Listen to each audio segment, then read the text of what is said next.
Xylitol contains zero fructose and has negligible effects on blood sugar and insulin. So it has none of the harmful effects of sugar. Xylitol reduces plaque formation and bacterial adherence, meaning it is antimicrobial.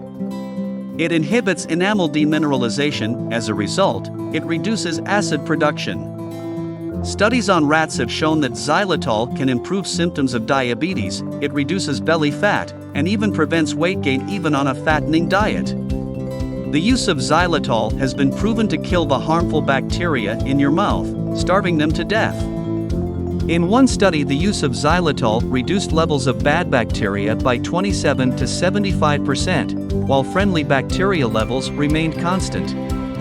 Animal studies also suggest that xylitol may increase the absorption of calcium in your digestive system, protecting against osteoporosis and strengthening your teeth.